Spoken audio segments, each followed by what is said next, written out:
Днепрге япылған салдырыдан соңыра құрбанларының сайысы эп артмақта. Ишгалчы Русияның бомбардыманы нәтижесінде 40 ади ватандашының өлгені білдіріле. Бұлардан үші бала. Бұақта Украина февкуляды қызметлері хайдеті. Ишгалчылар 15 yaşındaki Мария Лебедіні өлдірді. Қызчық 9 сыныфта оқуяды. Ойын дерслеріне бара, музыка, инглиз тілі веда бірчік шейлерінен мерақлана ве огренеді. Рокет салдырысы вақтында қызчық евде яңлыс еді. Веранилер алтындан insanlardan kurtarma операциясы 2 күнден берлі девам ете. Февкуляды қызметлер темсилчилерінің айтқанына көре 49 insanны kurtarганларыны 79 яралы олғаныны білдірді. Да 46 insan тапылмады. Bazı вақытлары фажия ерінде сүкінет дақасы илян етелер. Böylece Веранилер алтында қалған insanlarının сесіні ешітмеге тырышалар. Є повідомлення про те, що 2 дітей залишились без батьків. Мої співчуття усім, хто втратив своїх рідних. За час, що минув після цієї атаки, Україна почула слова співчуття, підтримки від багатьох лідерів, суспільних діячів, журналістів, звичайних людей з різних країн світу. Дякую кожному, хто не залишився байдужим. Дуже важливо, що нормальні люди об'єднуються у відповідь на цей терор.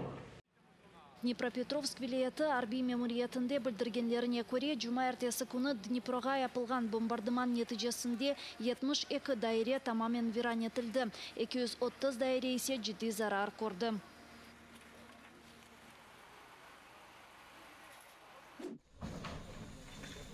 Bu hafta Ukraina'nın Cenübi bölgesine yapılgan terörden başladı. Zaporijye'ge Rusya işgalci kuvvetleri S-300 raket komplekslerinin ateş açtı.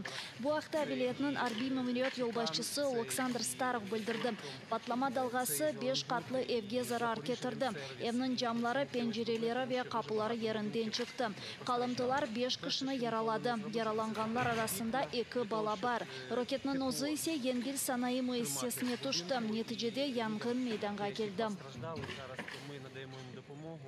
Розгорнули в дитячому садочку місця для прийому і розгорнули також ТІЦи, які знаходяться біля будинків. Там теж люди знаходяться. Також працюють 2 комунальних автобуси, в одному із них знаходяться запаси харчування, в іншому знаходиться кава, чай, там працює генератор, люди можуть туди підійти. Херсон Невбетеки кере салдырылар алтында. Ишгалчылар артиллерияны кулланып, бала хастаханесіне yüksek katlı бинаға ве бала бақчасына урды.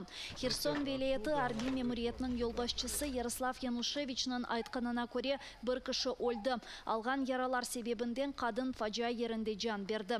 Хатırlatmalı ki бір күн evvelsi Rusiyanın roket saldırısı neticesinde da 3 kişi vefat etti. Bunun beraber da bir eve zarar getirildi. Pencereleri, kapıları patlama dalgası neticesinde yerinden çıktı.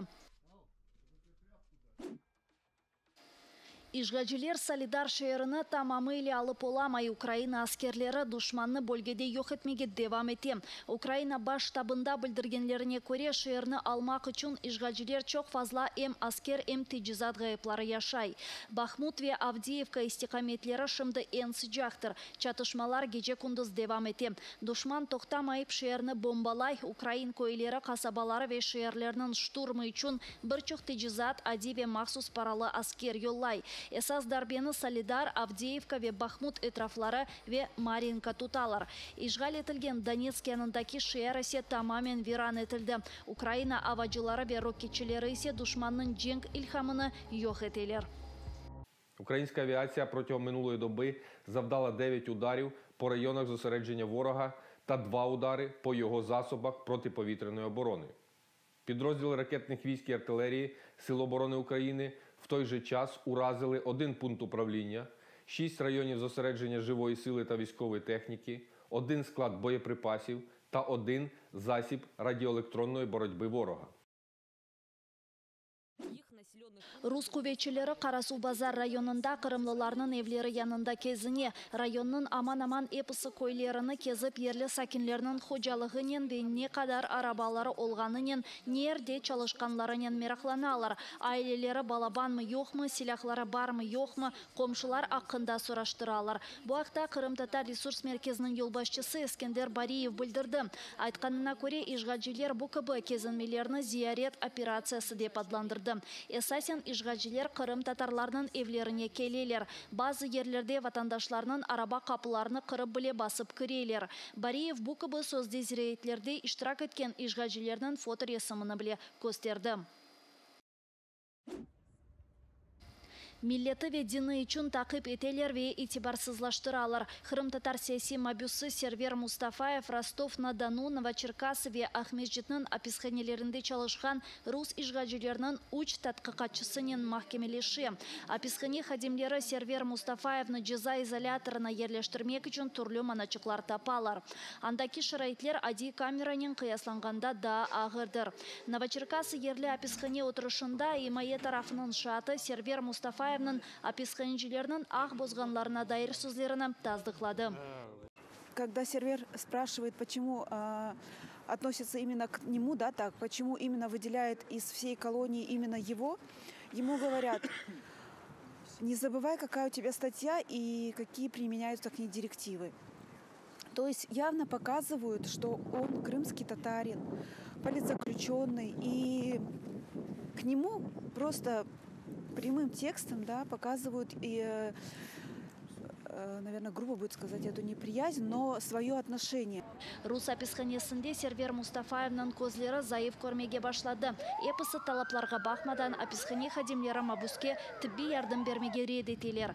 Қырым бірдемліге тешкілятының координаторы Сервер Мустафаевны ишғаджилер 2018 сенесі майыс айында тұтты. Олар Қырым татарының евіне басып кірді, весиқаве бүтін гаджетлеріні алдылар. 2 ел соңра есе Сервер Мустафаевге үкім чықарылды. 14 ел апис жазасы. Сияси мабюс сербестлікте екенде ишғалінің ilk күнлерінден башлап сияси мабуслерінің қоранталарына ярдым етем. 60 yaşındaki Cemil Gafarov ağır vaziyette ve tezden tıbbi yardım verilmesine muhtaç. Bu haqda advokat Emil Kurbidinov bildirdi.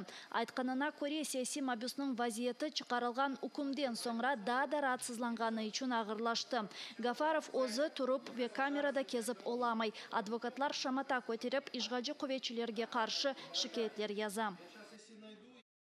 На самом деле ФСБ просто ликвидирует активистов, религиозных деятелей и так далее. Об этом очень много нами сказано за эти годы.